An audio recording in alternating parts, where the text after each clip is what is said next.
You want to talk about some parenting stuff? Let's go. No, I'm playing. Yeah. Yeah, no, we've been going through some more difficult times, I guess, with our almost 5-year-olds.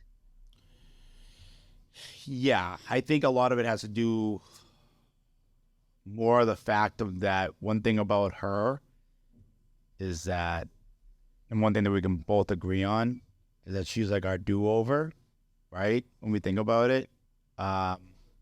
Yeah, I think that's probably kind of like what goes into the conversation that I want to have today is like kind of like how our own traumas have affected maybe the way that we parent the little ones and how we kind of disagree on certain things and how we've gotten to a point of like allowing each other to feel the way that we feel about it. Right. And also the tools that we've kind of acquired over us going through and handling our shit, like that have helped us like not be at each other's throats.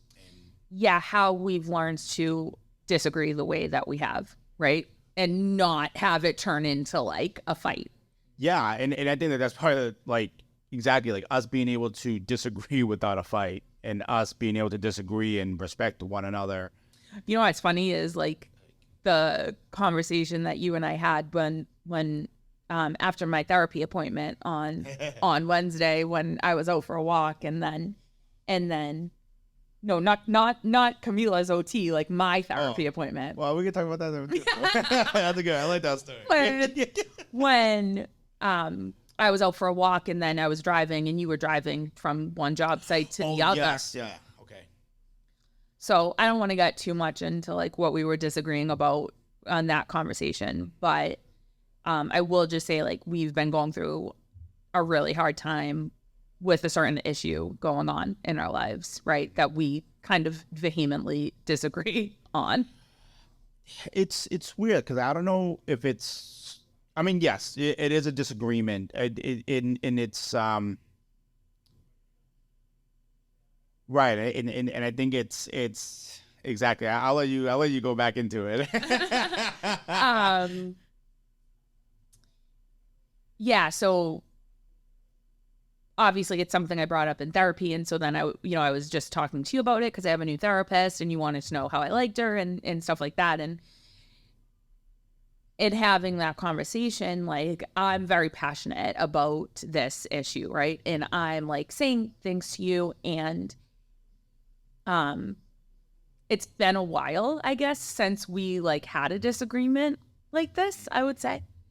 Probably since really the beginning of our relationship when we would disagree about certain issues like with your ex or how I felt things were being handled with your ex. Well, I mean, it's also, I mean, I wouldn't say, no, not even that. I mean, like when it came to my drinking, that was a disagreement. Okay, yeah. Yeah, Yeah, I mean, sure. like other stuff like that. I mean, yeah, those are disagreements. But I guess what I want to say is like it was so interesting like how my body was reacting like when I would say something to you about this and you would just like calmly be like, no, I totally get like why you feel that way. And I'm like, I felt like my body was like bracing for like a fight, like that you were going to like come back at me and be like, well, you shouldn't feel that way. And I feel this way. And like, you're just going to have to suck it up or whatever. And I think it's like so weird that like we've gotten to this point that like we can just express ourselves like this. The funniest shit was that I said to, I think I even started laughing when I said it to you. I was like, I'm sure me showing you as much compassion and grace about it is probably sending you into a spiral. And you're like, it absolutely is. It is. Like your brain's like on fire. Like, what am I supposed to do with all these emotions? And right. And it's weird because it's not like I don't want to fight with you about it. Right. It's just me expressing how I feel about it. It's also like that limbic reaction. Like it's that knee-jerk reaction of like of expectations of like you're so used to like, well, this is a hard conversation to have. It's something that he feels so passionate about. So therefore, he's going to be defensive. He's going to be like this and like that. And which, God's honest truth, that's your body's natural ability that it's to protect yourself. It's those emotions that automatically like sets up like that steel grate of like, I need to protect myself, and you lock people out. And the thing Oh my God, so fully, yeah. doing that, you're no longer listening. No one's listening. Everyone's listening with the intent to respond. And so therefore it's just like, I'm going to listen to you. I'm like, here I am. Well, I'm being respectful. I'm listening to you. And then you say what I got to do. And then I just got my shit queued up. I'm just like, when you're done talking, I'm just going to just say what I got to say. Because I want you to see my point and not me listening to where it is in your point. Yeah. And you're better at that than me. Like I can. Well, I mean, I wasn't always like that. It was. Yeah. I know, but I'm saying now you are, because I can even tell, like, when we are having those disagreements, that sometimes after I am finished speaking, you're quiet for like 30 seconds instead of just being like, well, this is what I think, and this is the reason I'm doing it, and like, you can like it or not, you know? Right. Because like in like those 30 seconds, one thing that it has really helped me, and it's changed me for the better, in the sense of that me being accountable and me holding myself accountable first, is that because when you tell me something and what it is you're telling me, what is my part in how it is you're feeling, right? And me holding myself accountable and owning my part in it, of like, well, I can see why you feel that way because I did this and I lit you up. And then I need to address that first in that. And like, that's how like my thought process is. It's just like, what's my hand in this? And obviously that's if my hand is to be in it or whatever. Right. And things like that.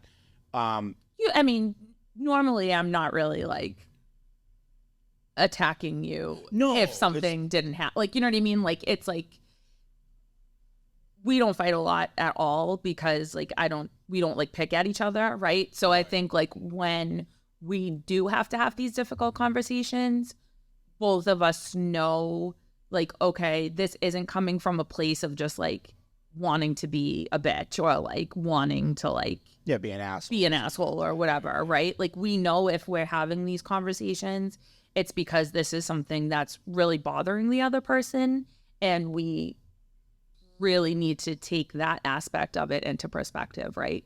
Because you're not just going to come at me about something like, you know what I mean? Like, you never come in the house and are like, oh my God, like, why didn't you do the dishes? Or, you know what I mean? Something like that. Or like, I don't pick at you if you like leave your socks by the side of the bed or whatever. Yeah. It is what it is. Like, you know, like, I don't, like, you do 100 things great. I'm not gonna focus on the one thing that you don't. Yeah.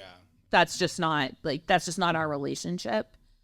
So I think when these issues do arise, and I know we're being like so vague, I'm sure everyone's like, tell us what it's about. You know, in other episodes. Like, we'll be diving into like the heavy duty. You guys are gonna need. You guys might need therapy after those episodes, because Figueroa is.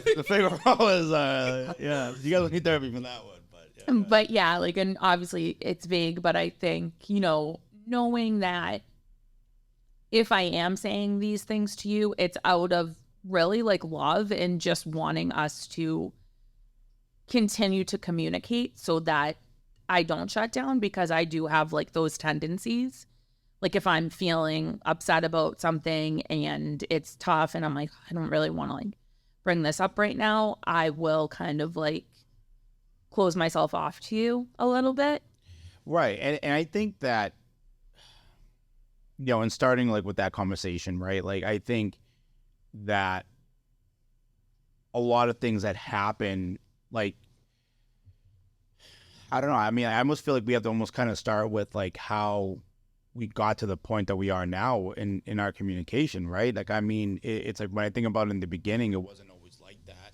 No, for sure. It's taken us the full, I mean, so we've been together almost 7 years now. But I mean, even the really tough time in our marriage that we've spoken about, like after Austin and everything like that. I mean, I think even then you were defensive. Oh, right. Right. I mean, it's taken us a long time. We're not perfect about it. I get defensive probably more than you do, but I think after Austin, like, you were super defensive. But I also think it's just like, the fact of the matter is that I think that the things that are not spoken about a lot is the fact of that at one point you guys are two entirely different people. Like, you guys are strangers, right? And you have no idea what life this person has had. This person has no idea what life you've had. And understand that in that life, our thresholds are like this or like Completely. that. They're so entirely different. So I think the biggest thing that ends up happening is that this was the issue for me in the beginning, was that you would tell me how you felt, but because my threshold was so high because of the absolute insanity that I was used, my life and how it was, to me it was like, you're making a big deal about nothing. Yeah, there's no way you feel like that. Yeah, there's no way. I'm like, you think that's crazy? You don't know crazy. I seen crazy. That's what it turns into. But I think one thing you said to me, you're like, just because it's not a big deal to you doesn't mean it's not a big deal to me. And that was like, I'm like,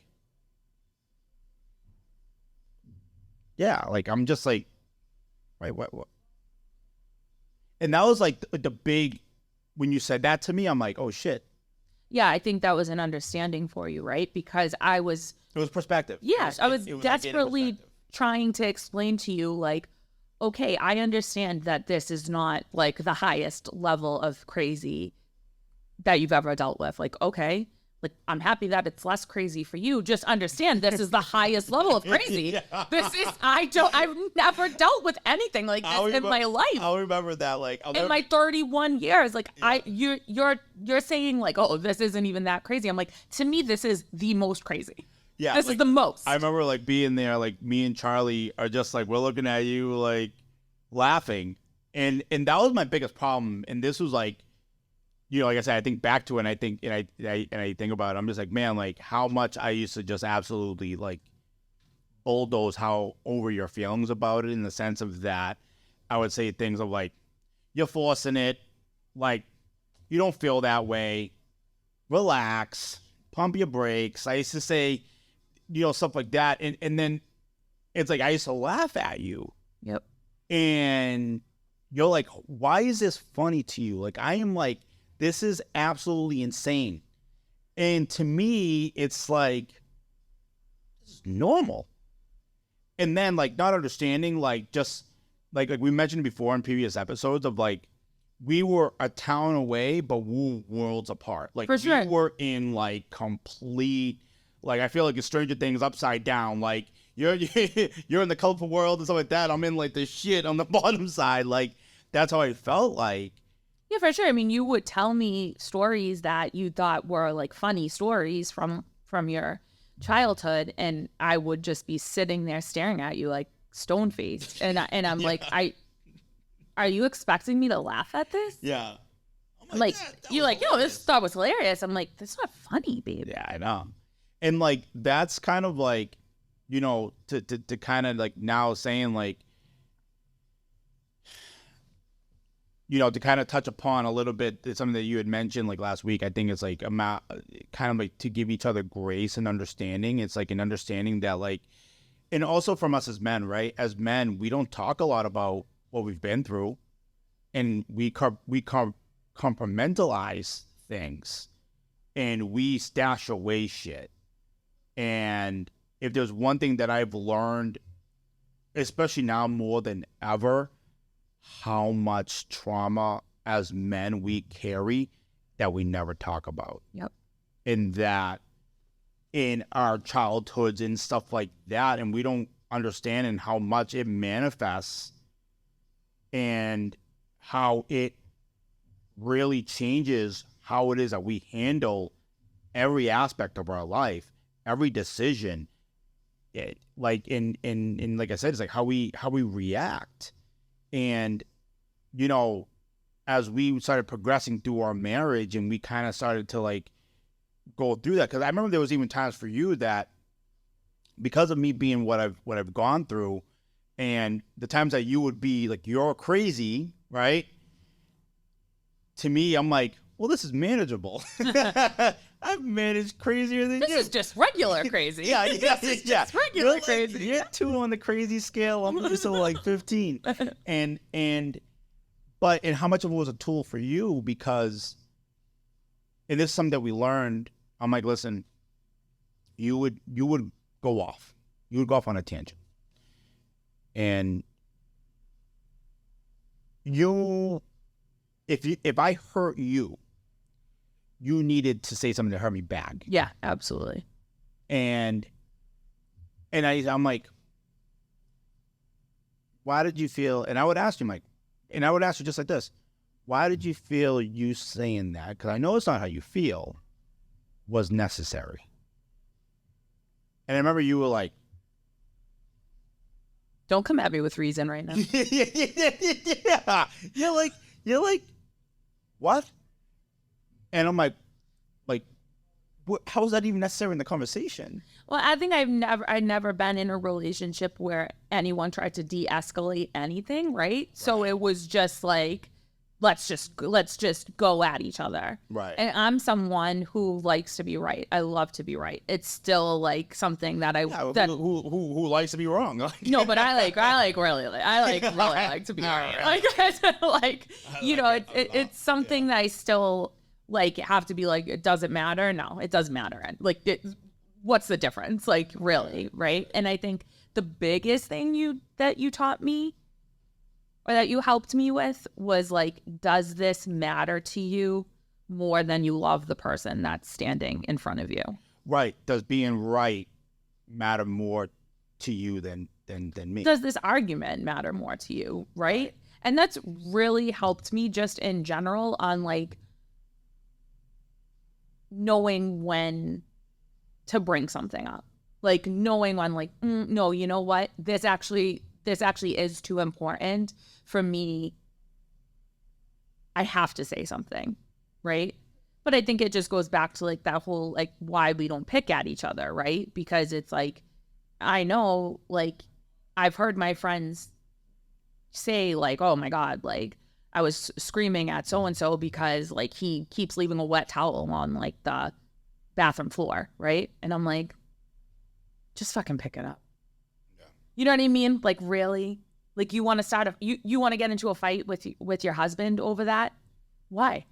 Does it really matter? Isn't that more complicated and more difficult for you than just like you're gonna step over it instead of just picking it up? A lot of it turns into is that like a lot of people don't realize that is almost like there's something else. Like I've realized that nitpicking, there's something else that you're unhappy with, but you're just rather than having that uncomfortable conversation, you're just rather be like, oh, well, this is easy for me to talk about, and it's quick, fast, and easy, and I can get these feelings out. Yeah, it's usually resentment. It's usually resentment about like having to do more. But I think like no one's just kind of like looking at it for what it is. Yeah. They're just looking at it, and then like to us, they're just like, oh, well, you're just being a pain in the ass, or you're just being a bitch, or you're being like this or that, or the other thing.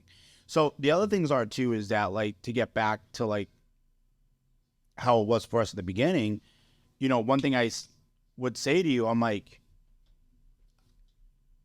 when you're ready to talk, we'll talk. And you're like, what do you mean? I'm like, I'm not going to yell with you. I'm like, I respect you and I love you too much to yell.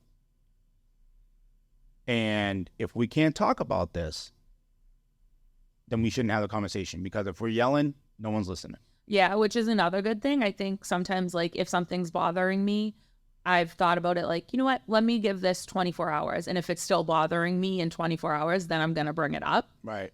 Instead of just immediately being like, why do you, like, why did you do this? Like, why, it's really helped us like not be at each other's throats about things that, well, we're never at each other's throats, but like just not. I think it helps us with giving each other the respect, right? Yeah. Like, and that's like one thing. It's like, and now granted, like there are times that we get heated, but even when we're heated and like, we never disrespect one another.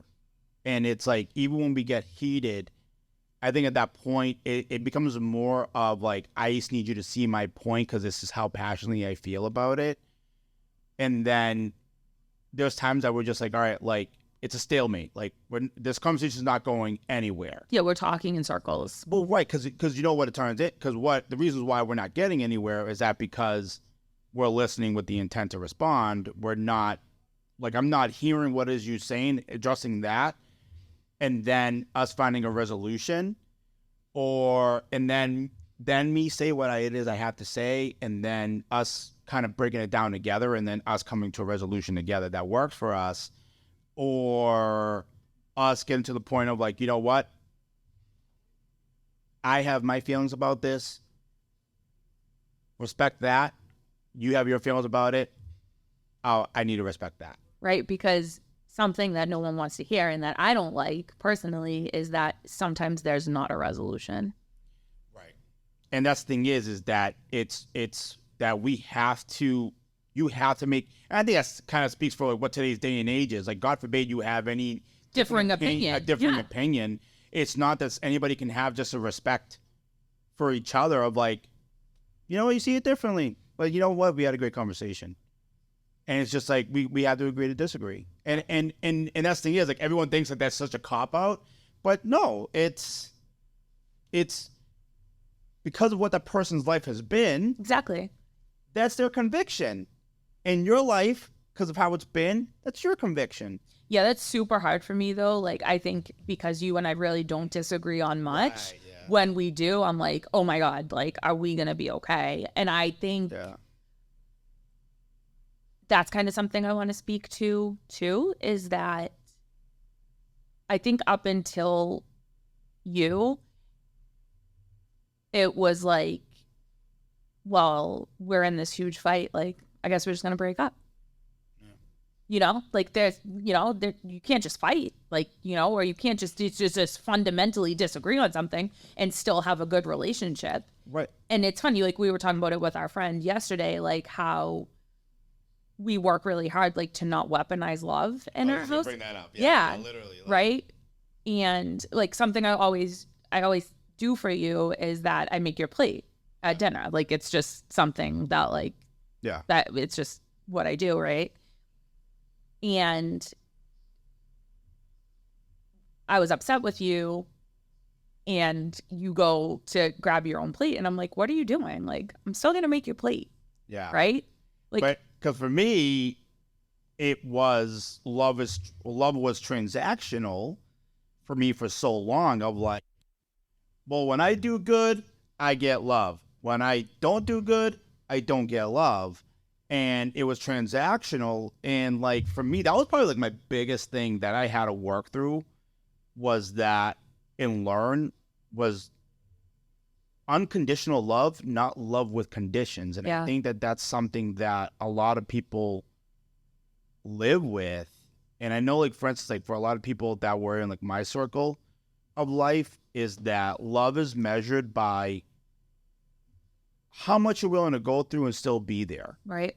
So like, and that's why you would have people like when you would have arguments, well, I have been through this, that, and the other thing. And I've never left. And I'm still here. Mm-hmm.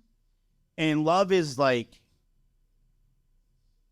what's not love? That's like, when you love somebody, you don't hurt them to see, or you don't intentionally hurt them as a test of their love and their loyalty. It's like, it's fucked up. Like, but that's how I was. Yeah, that's the mentality. That was the mentality that I had, that I'm like, love was measured because like I saw it happen in my own household, like growing up, of like everything that my dad put my mom through, and my mom was still there, and then it's just kind of like, that's just what you do. This is what you do. Yeah, that's like, what you do. Like, you can be an asshole, you can do whatever the fuck you want, and it's like, it doesn't matter. And it's just like, well, my mom really loved my dad because, you know what, she never left him. And I'm like, and then here I am having the same type of relationship, the same type of things, and like, we're literally hurting each other back and forth. So me, I'm like, you know, I almost feel as if I owed it to them to stay in this relationship because of everything bad that I did. Yeah. And it's like this transaction. But then finally, what ends up happening is that you grow up, you start learning things, and all of a sudden you're like, well, when is this debt paid? You're like, when have I paid it enough? And then you want to get off the ride. Yeah. And then like, so when it came to like, you know, now it's come full circle, like when it came to the plate, and I'm so used to like, all right, well, I'm gonna make my own food. Yeah, she's today. mad at me. I guess I gotta make my own plate. Yeah. And then you're like, what are you doing? And I'm like, make my plate. And you're like, make your plate. And I'm like, and I looked at you, and then you asked me, like, because obviously we're in front of the kids and stuff like that. We don't, you know, you were like, why? Like, why did you do it? I'm like, well, it's because like, we had a disagreement before and stuff like that. You're like, I'm still gonna make your plate. And I'm like, and then that's like when it clicked to me. Yeah. I'm like, oh shit, like that's that's where I learned unconditional love was with you, like, and you know, as we kind of started progressing and going through our marriage, and then now it's like we're having these opportunities to implement these new tools, but everything starts with love and respect with us first. And I think that that's one thing we said to each other. We're like, let's make a promise to one another that no problem is ever going to be bigger than us. Right. It has to be us against the problem, right? It's not me and you against each other. I think that's the biggest thing. Like, we don't really come at each other with like, well, you did this or you did this. It's more like, hey, I'm feeling like this. Can we talk about that? Right. We're not perfect about it. I mean, like when you came home the other day, like we were both kind of like escalated just with like what was going on in our own days. And I think we somewhat took it out on each other. I'm sure it's like most people, if like they witnessed like that, like argument that we had, they'd be like, okay. Yeah, it's kind of every day. how I was at the beginning. It's kind of like how I was at the beginning. You're like, you call that an argument? Yeah. Like, but for us, right, that's not like our baseline, right? So we kind of were like snipping at each other a little bit. Like you were like, oh, I'm so tired. And I'm like, yeah, I had a long day too. Like, yeah. Right? Like, I want to hate your shit. Yeah. Yeah. Right. But then like we immediately like reconvene in the basement. Like, and I was just like, hey, I'm sorry. Like, I'm having a bad day. Like, I shouldn't have taken it out on you. You say what you feel about it, whatever. Like, we don't really come to a resolution at that point, right? I'm making dinner, like that kind of stuff. I need to go deal with the kids, et cetera, et cetera. But we know at least whatever we've reconvened on this, we'll talk about it later. Right. We're we've kind of come to a meeting point on it. It was like a reconnection in the sense of that we both said to each other, let's not be at each other's throats about this. Yeah. Like, we're going through a little. You had a long day. I had a long day. Let's not go at each other's throats. And then it was like, all right, I love you. Kiss, kiss. Even if it wasn't like our normal kiss, it was still like, see you later. Yeah. Like, see you later. Like, it's like, it's one of those things. But one thing I like that we do, and this is just kind of like an aside, but like I was crying, like, and as I was finishing dinner, it was just like the emotions of the day. Kiara obviously is old enough to realize like, oh, okay, they're not like super happy with each other right now. And Kiara like asked me if I was okay and everything, and I said, yeah, like we've just had a long day, like whatever. But then, you know, we sit down to dinner and I make your plate and we're still having a conversation together. And I think it's really good for the kids to like see like, hey, like you can be upset with your spouse or you might be disagreeing with something with your significant other, but you still have respect for them. You still have dinner together. You still make the plate because that's what you always do. Like, it doesn't have to be like, don't weaponize love. Yeah, the whole mood of the house doesn't have to change, right? Like, oh no, mom and dad are arguing. Like, that's not how our house is. And I think that's something that's really good for the kids to see. And that's another thing too, is just like we have our place to have our conversations, and it's just like we don't do it in front of the kids. No. That's like another big thing. But I think it's like one thing, like I said, that is a major tool for us is a fact of that. And I think it's something that a lot of couples, if you don't implement this in the beginning, it's something that now you're trying to struggle to find, in which for us, our common ground, the one thing that we can both agree on is the fact of that no problem is bigger than us. Yeah. And that's our common ground. So it's just like, no matter what, if that's your common ground, That's your baseline. Yeah.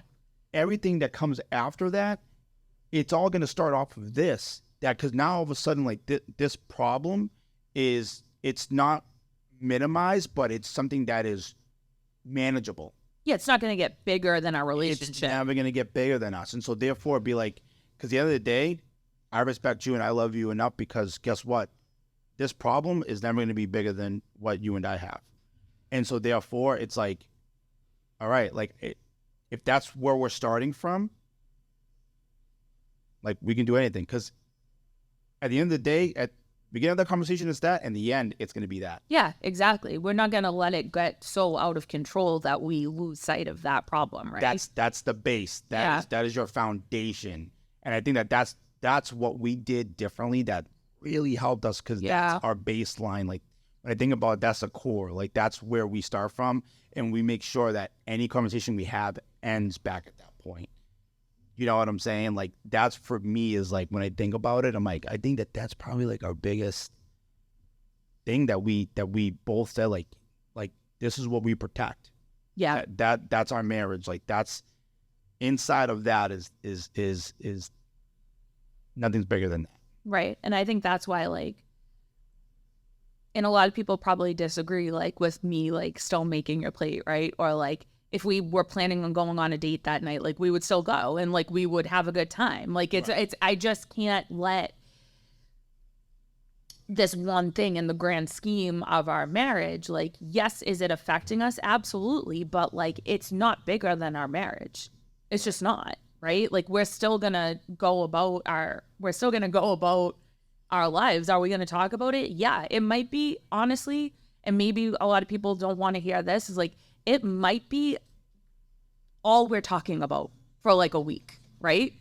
Like that's just how it is sometimes. Like, but I still love you. Like I still want to be with you. Like if we're sitting on the couch watching a movie, like you still will come over and like snuggle with me. Yeah. Even if we're currently disagreeing about something. Yeah, add a nod or something like that, right? It's and it's like that is now translated into how we handle that is how we do one thing is how we do everything. Yeah. So us telling this is basically what we had like is a tool that we had to implement into our marriage, and then how it's now helped us in handling every aspect of our marriage, which is, you know, kids, like raising kids together. Now let's talk about that. Like it's, you know, like in the beginning of this episode, we had mentioned about that our own traumas of being young parents and things in our own life that we're unpacking and that we're getting better about, and obviously the guilt that we also carry from not being great parents in the beginning, like not doing things the way and how we wish we did differently. Yeah, not being the parents that we wanted to be, right? Like I think not having the tools to do that, but I think it's affected how I parent the younger two, particularly Camila, just because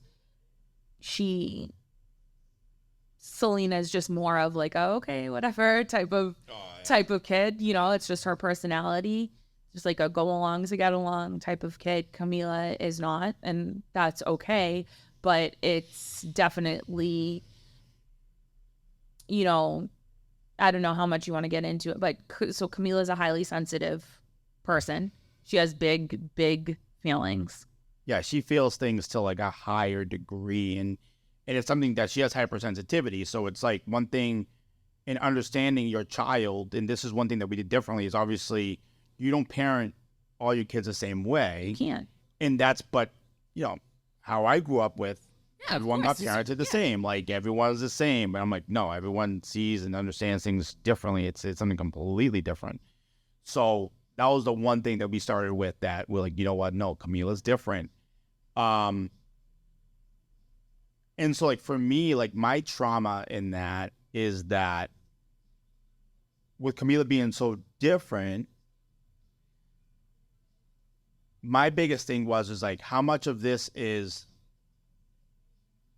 my trauma of never being a kid and like automatically I'm born an adult. Like, and I'm like, well, don't do shit that kids do. And how much is this like who she is? Right. You know what I'm saying? So that was like my traumas in it. So like therefore it's like that was a big moment of contention with us, because like I would get upset and I would like there's a mess, there's this, there's that, there's other things, and you're like, They're kids. they're kids. And I'm like, well, it shouldn't be like that. Like stuff like that. And I'm just like, wait a minute, like I'm saying this because freaking I was never allowed that. I was never You didn't allowed. have a childhood. I didn't have a childhood. Right. So, but then also, in the same token, so now I'm like, all right, you know what? I have a childhood. But then I'm like, I'm not implementing Limits. a limit. Yeah, for sure. I'm just letting her just go. And then, but then I'm guilting myself about, well, shit. Like, am I being too harsh? Like, am I being how my dad was? And now it's like, now it's messing with me. I'm like, well, then how do I need to be? Yeah. Like, how do I do this the right way so that I'm not screwing up my kid the way how I am? Like, do you know what I'm saying? Like, and it's like, I think for me, with Cammie, you know, I really wanted to do everything differently because I felt like I didn't do things exactly the way that I wanted to with Carly. And I've spoken about this before, like that my way of disciplining was yelling and how I feel like it's affected her. And I just wanted to be better this time around. But I think it's affected me almost to the point of like not ever wanting her to feel upset, not ever wanting her to like just wanting to jump in and fix it immediately for her when she does have those feelings, when A, I'm not always going to be there to fix everything for her, and B, she doesn't need me to fix everything for her. She has to feel those feelings. She has to be able to work through them. And I think, you know, but it's been challenging for us parenting her as she's gotten older and developed more of her own personality, for us to kind of come to a place where we feel like we're at a good point together of parenting her. right. And I think it's like so much of it is what it becomes, and it goes back to like our separate worlds, right? I think it's like, for me, it's like, I would say these before, like a necessary evil, right? And it's just the way in how like my mind paints it. And then versus like the way in how you're brought up, it's like obviously you're in this loving, nurturing area, right? And so therefore anything that it's like you see the discomfort, or you see like the times that like I would implement what I feel is necessary, because I'm like, well, how is she going to learn limits if we never impose them? Or how is she going to learn how to manage her feelings if we never let her manage them? Right. So if we jump in. So like times that I would feel like, obviously for me, it's, and this is another thing, is like for me, I think I'm able to tune it out and I'm able to handle it and look at it like differently, versus for you as a mother, you're just like, the noise, but it's also seeing your kid. It's the emotional aspect of it, right? Like it's mothers are like, it's a biological need to stop your baby from crying. Their cries hurt you. Like that's just how it is. I'm also very bonded to Cammie. Like she, you know, it's just always been the way that her and I are. So when she feels upset, I'm like, oh my God, like, I don't want her to be upset. Like, now I feel upset. Now the whole house feels upset. Like, I need to fix this. I need to fix this. I need to fix this. Right. But I think the disagreements you and I have had about it, and I know it's because I'm emotional about it and you're able to see things with less emotion and just kind of deal with it, is that like, I've felt like in the past, there have been times that you've just decided to parent her one way unilaterally, like without saying like, hey, I think we should do this. And then me feeling like I have to deal with the fallout from that. Right. And which is like my reasonings for like the times that I've made those decisions is basically is me understanding that I'm not going to go along with you're it. not going to go along with it. It's just like, cause it goes against everything that you are, and which is what makes you so beautiful.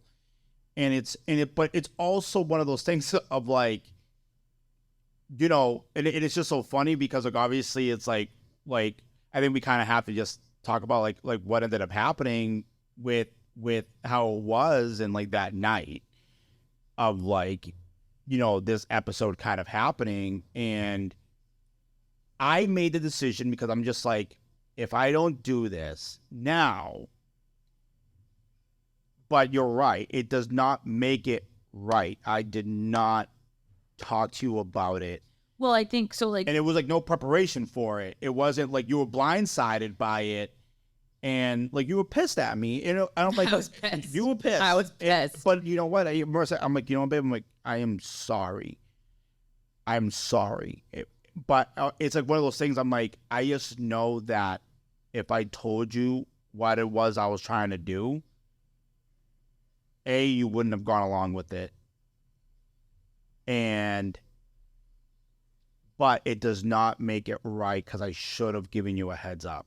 Yeah, so I think for me, like, just to clarify what we're talking about, the girls go down in their bed every night, but then, like, a very short amount of time later, they end up in our bed. Like, probably like 10:30. You almost I mean, they go to bed very early. They go to bed between 6:30 and 7. Yeah. But, like, by 10:30 every night, they're crying to come into our bed. And it is something that both of us would like to stop. But when we brought up starting occupational therapy for Camila, you said, like, we need to stop letting them come in our bed. And I said, I'm just not really comfortable, like, with having that conversation yet. Like, I want to figure out, like, the best way to do it, or, like, we need the tools first from, like, you know, her having more coping skills from having OT and stuff like that. And you were just like, well, yeah, like, okay, whatever. That was the end of the conversation. And then, like, 2 nights later, you just were like. But the thing is that, like, I started implementing points of letting her sit in her feelings, where, because, like, one thing's that, like, I would say to her, like if she threw a tantrum, right, I would get down on her level. I would basically be like, you know, Cammy, I'm like, I understand you have big feelings about this. You know, you can have your feelings. I'm going to put you on the couch. You can have your feelings. But she's full bore. Like, she is like crying, screaming, stuff like that. She's very willful. Very willful. Oh my God. So at this point, I'm like, if this is how you're going to have your feelings, then I'm going to bring you upstairs. You can have your feelings in your bedroom. That was just for me through intuition of like, I need to remove her from the situation because now she's still seeing like she's around all of us. And so for me, I'm looking at it as like, well, I just need to de-escalate this in the sense of that I need to remove her from the situation, and I put her upstairs in her room. For you, and this is how you voiced it to me, was that, well, now we're just leaving her alone, and like, and I completely saw your way, and that was the reasons why I'm like, you know what? OT, I think, is going to be great because for me, exactly, I'm like, shit, I am leaving her alone, and like, I don't want her to feel like as if like I'm isolating her. Like, yeah, I guess I'm doing this and doing that. Like, I'm like, you're right. Like, you don't want her to feel like she has to deal with her feelings alone, right? Like, I don't want her to feel like they're not okay. Right. It's okay to have whatever feelings you want. So that's why I said, I'm like, you know, you're right. I'm like, maybe I'm not handling this correctly, and I just want to make sure I am if I'm not. Yeah, well, it turns out that you are, because very annoyingly about you is that you have good instincts about these things, and the occupational therapist told me that you were right about that. I wasn't right about everything. Okay, everything. Okay. She did. Okay, she everything. Did. She did. She said right about everything. Kyle's right about everything, guys. All right, I'm just saying. I was right. But no, it's hard, right? Like, kill me after this. I don't know. No, we just talked about how we've dealt with how we work through our fights. I'm not gonna tell you. Well, yeah, no, right, no, exactly. But like, to get back to that, I think it's so much of like, in me kind of unpacking everything that I've been through in my life, and this goes back to thresholds and so much and deeper understandings and just different things, is that like, obviously in my mind, I'm unpacking it and I'm thinking about it in the sense of like, all right, because Camila's mind works almost identical to mine. Yeah. And obviously, I'm trying to think back to like me and me putting myself in her shoes, because Camila's mind is very much how my mind works. It's because she notices every small little detail. Yeah, she's super detail oriented. And also on top of that, she puts things together very quickly. So it's like she's constantly like, that wheel's moving. Yeah, her like, brain is working all the time. She is working all the time, and like she's putting two and two together, and she figures it out quick. And like she's like, there's no flies on her. Like she sees shit. She's like, all right, I'm lining you up.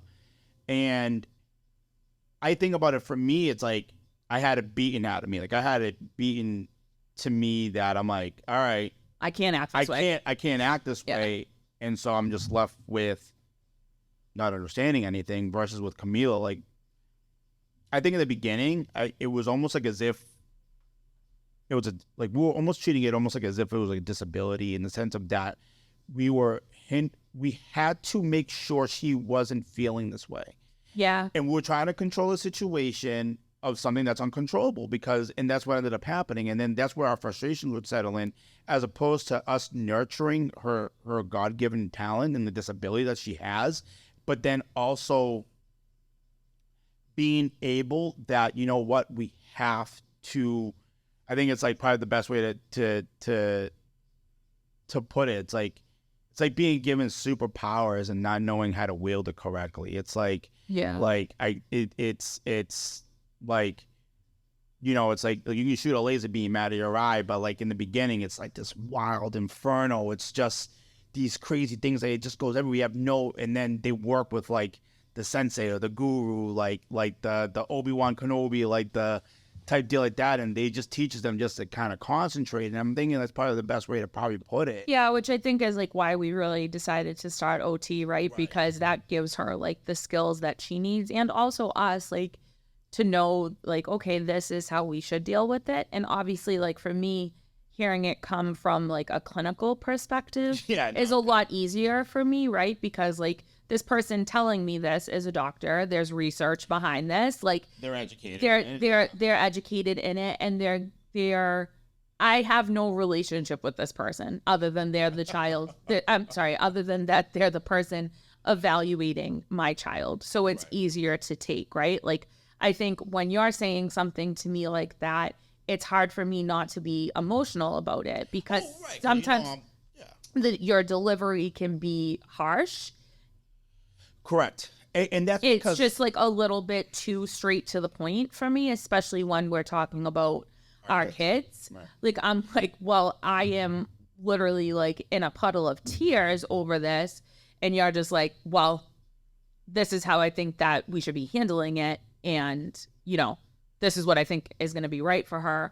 And it's not that you're saying like, this is how we have to do it. But even you just saying that to me, like so plainly and like harshly, I guess, is just like, I'm like, dude, like I think it's I need this delivered in a different way. I think it's because you're looking at the lens of like, through the lens of like, well, you're her father. How can you just be so calculated about it?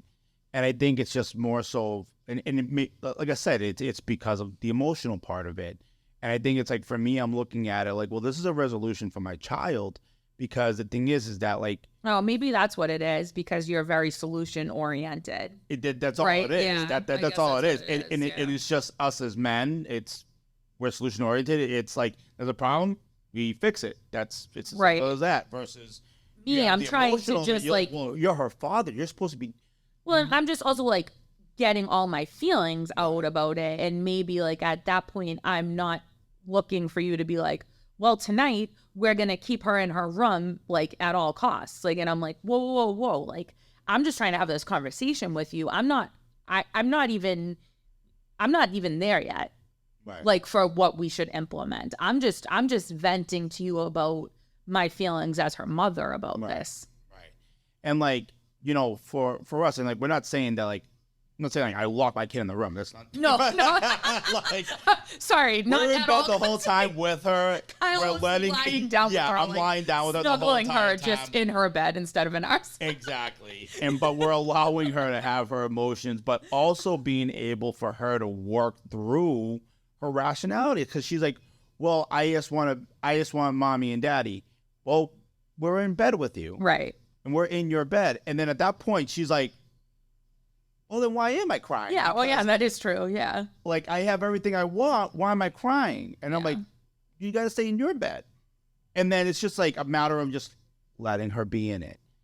And what's crazy was that from that one night, and it's not just that per se that we've noticed a massive change. We've implemented a lot of changes in our house recently that we feel, you know, something that, you know, it's important, I think, for kids, especially if they do have sensitivity conditions and things like that. But, you know, since implementing that, we noticed the tantrums were like almost have become non-existent. We haven't had one actually in 10 days, I think. Right. Yeah. And it's because of like she learned a limit. She learned like well, okay. Camila is very, very, very smart. And she knows, and this is, so this is a great thing to kind of bring up, because in the beginning, and this goes into my delivery, right? I would say to you, I would basically be like, she's too smart. She knows what she can get away with. Well, that was the issue I was having, that you were saying like she knows what she's doing. And I'm like, stop saying that my kid is manipulative. She's 4. Right. She can't manipulate people. She doesn't even have that understanding. But what I should have probably been saying, I'm like, she's not manipulating. She is making connections. She knows if I do A, the result is B. Yeah. And that's just what it is. It's not that they're doing it intentionally, is that they're making connections. And since Camila is extremely bright, she's learning, because for me, she wouldn't do what she did to you, to me. Right. Because she knew, if I do that with Dad, I'm not going to get that same result. He's not going to give in to me. He's not going to give in to me versus... Part of that is the noise. Like, I can't sometimes. I just can't take it. Right. It's a lot. Especially a lot. with everything else that's going on. I mean, we have a crazy house. Yeah, our house is loud. It's a loud house. Like, it's between all the kids, the dog. Someone usually has a friend over. Like, it's friends just, over. you know. I'm playing with my system, I'm trying to screw something. Like, music's going, the different noise there, different noise there. Like, it's a lot. It's obviously the overstimulation of things. Yeah. And so therefore, it's just like, exactly. It's like you just want peace, and so therefore you're gonna. Well, what's the resolution for you to get peace? It's give her what she wants. Absolutely. But in a way, it becomes like you're like. I'm hindering her You're in a hindering way. her. Yeah, You're for hindering sure. Yeah. And you know, and like I said, a lot of that is in understanding my role and my delivery to us getting onto the same page. Yeah. And it's because of, and this is what I'm saying to you, I'm like, even if it's not your problem, you need to handle, you have to accept your role in everything, especially in a family. I think it's regardless if it's your fault or not your fault. It's like you have to assume your role in it. Like, you have to own your part in it. Yeah, I mean, we're all guilty of it, right? I think even the girls, right? Because I think, like, we're picking a show. Cammie does have such a strong personality that it's like, well, just give Cammie what she wants because we want peace in the house, right? And I told you, like, I had such a long conversation about this with my sister, and she was referring to one of her kids and saying how they're so different around her than they are with their friends or even with anybody else in the family. And it kind of made me make that connection, like, everything you're saying about you and your relationship with your child is extremely similar to me and Camila. And obviously we're sisters. We're very similar. We were raised by the same person, right? By the same people. Like, you know, it's, and then breaking that down further, like, and you brought it up to me, like, well, think about like other relationships in your family that kind of follow that same pattern, right? And I'm like, I do need to accept my role in this. And I was mad, kind of upset with you because when I told you about this conversation, you very, very much so agreed with me and kind of elaborated on how you felt that that was the case. And I was like, okay, well, I was hoping that you were going to be like, no, babe, that's not like the same. Like, You know, you're like, doesn't make me feel better. I don't think it makes me feel like shit. Well, no. but you have to tell me the truth. I have to be the truth. You have to. Like, and that's Yeah, the thing is, absolutely. Like, I have to be that mirror, like, because nothing's gonna get fixed. And just understand that, like, us as parents, it's like our decisions, and like, and if we have to, obviously, you know, one thing that is great about us that we do own our shit. Yeah. And that's the thing is, it's just like there's sometimes like you gotta admit your hand in the monster you've created, and we've said that to each other. We're like, Well, I mean, Kimmy's not a monster. no, not a monster, but the thing is that, well, like that emotion monster, like, well, let's put it to it like that. I'm not saying that my kid's a monster, but the monster is that her inability to handle her emotions in a way that is constructive or in a way that is of good nature to her. Like, and that's the thing is, it's just like, for instance, like a perfect example, like as I was talking to you about it last night, this morning. So last night, same thing. They started waking up in the middle of the night. So I went in there and she wanted mom. So I laid down with them and stuff like that. I'm like, no, you guys can stay in your bed. So Camila sits up and she's ready. I can see it in her face. She's ready, like, I want my mom and I'm going to get my mom. And then she's like, well, I just want mommy. I'm like this. So then I go like this. I'm like, Yeah, you're able to wait around. and but mind you, she just looks at me. It was fast too, because And it normally, was fast.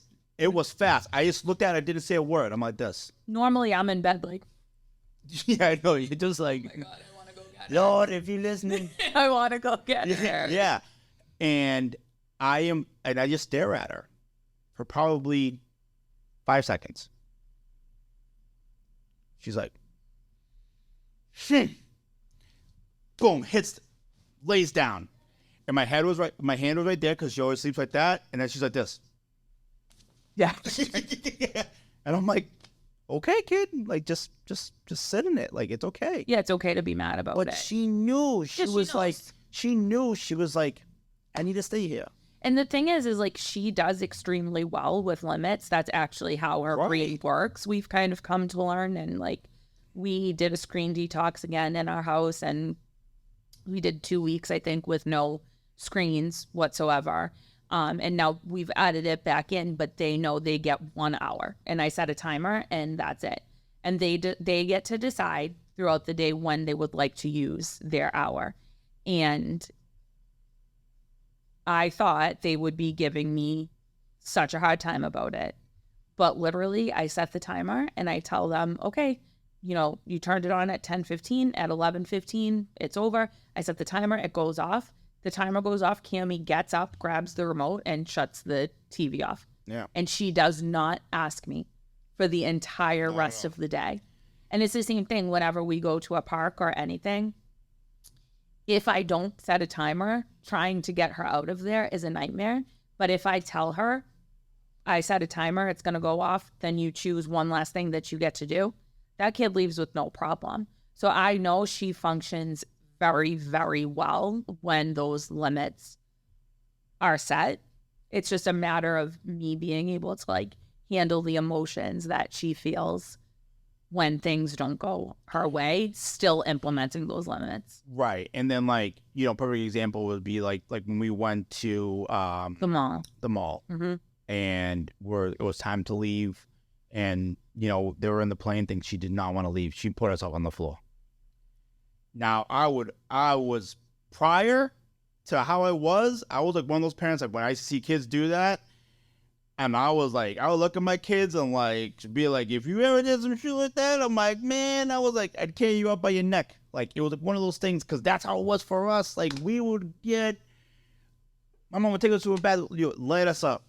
We knew not to do that, but it was, and that's the thing is, like, we just like this.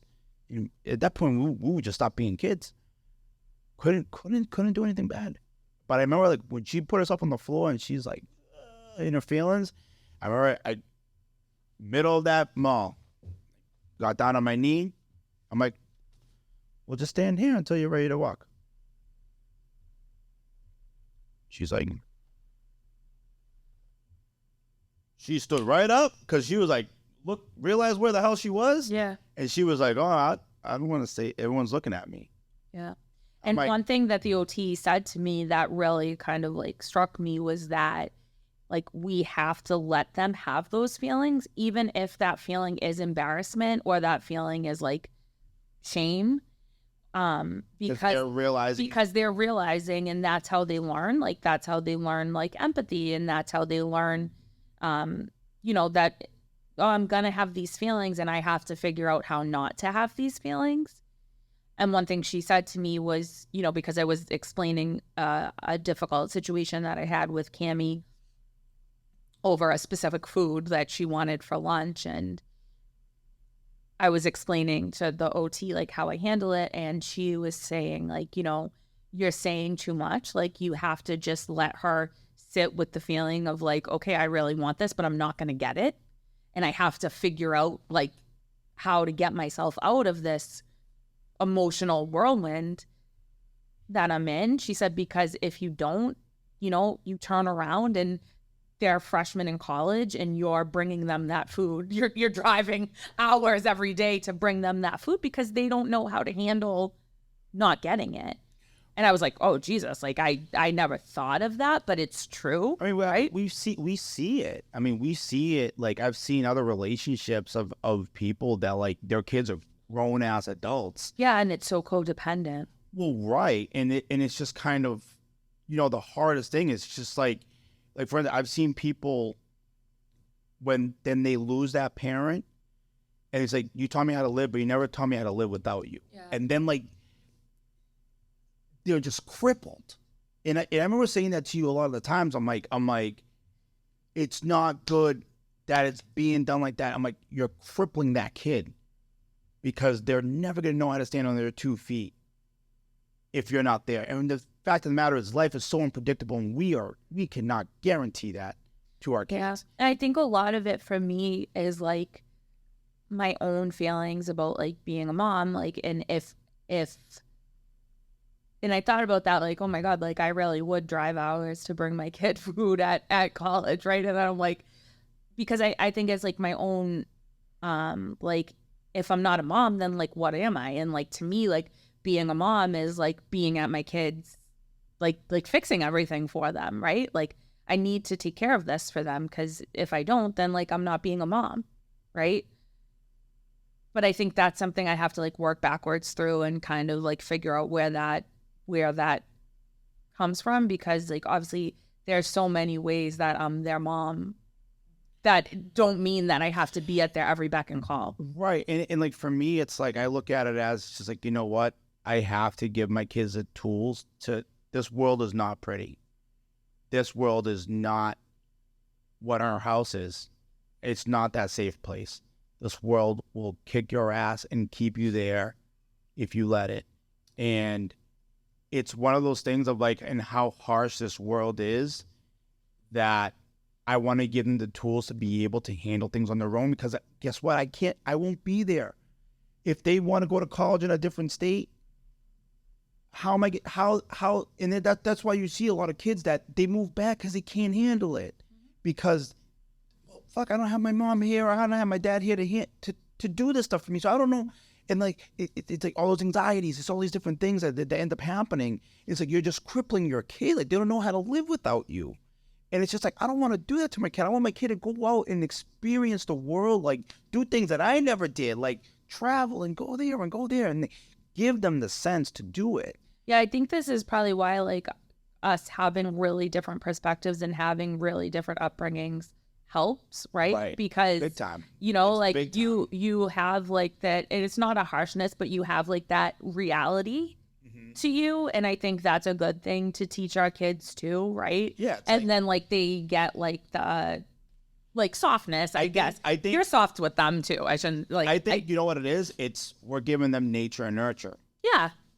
I'm nature in the sense of like this is reality, and the fact of the matter is that nature is sometimes ugly, versus you're giving them the love and the nurture of it. Yeah, and I mean, I don't want to make it. You're not harsh with the kids at all. You're extremely loving. Like you're definitely a safe spot for all our kids. Oh right. But I think just teach. I think you're definitely better about like teaching them like the harsher ways of the world. But what the reality is, Yeah. like in making sure that like they have the tools to get out there and do it. But honestly, you had to teach me how to be soft, how to be and how to be that way, and how to be that nurture. Like that's something that you taught me, and through like you being the beautiful person that you are, that I say to you all the time. I'm like, I don't want you any different. I know you always say that. I say to you, I'm like, because you're like, well, I don't understand you. I'm like, I'm glad you don't understand me. I was like, I am fucked up. I'm like, if you understood me, that means you'd be just as demented as I am, and I'm glad you're not. And I was like, because that's what makes you beautiful. That's exactly why it's yin and yang. It's the black and white, but it's balance. And through both of us, it's like we're that balance, and we're unlocking that for each other. And we're unlocking that for our kids, and we're realizing our strengths, and we're playing to our strengths, but all while working on our weaknesses and learning how to give each other grace in that, like, you know what, like we had two entirely different lives, but yet we're just trying to just make our life together, like, and make it. Yeah, I guess it's probably just to kind of like wrap it up and go back to like the beginning of the episode when we were talking about like how to like fight fair, essentially. I think it's just like really that willingness to know that the other person is coming from a good place with it, right? Right.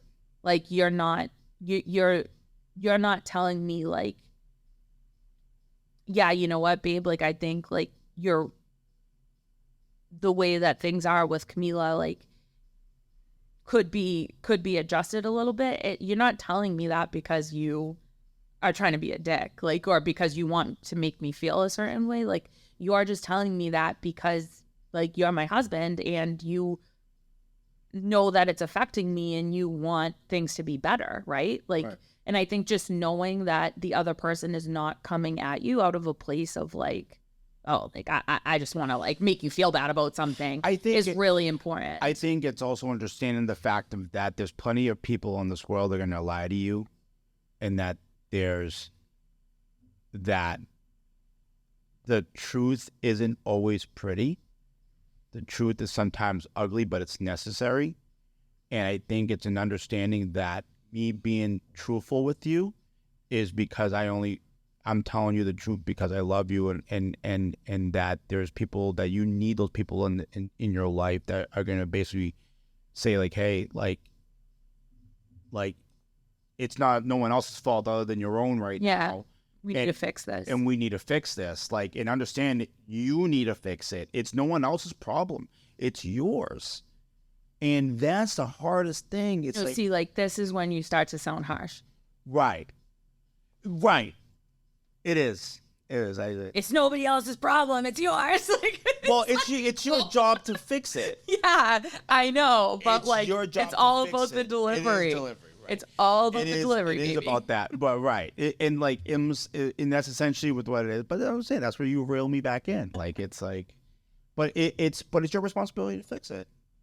Yeah, no, 100%. It's your responsibility to fix it. Like, and I think that's the problems, and that's the things that a lot of people lack these days is that like self-awareness. Oh my God, it's like, well, it's your fault. You may be this way. Like, yeah, but it's also your choice to stay that way. I will help you get out of it, but you need to own your shit and own your part. Yes. And I think that that's the part where we progress as parents, is that, guess what?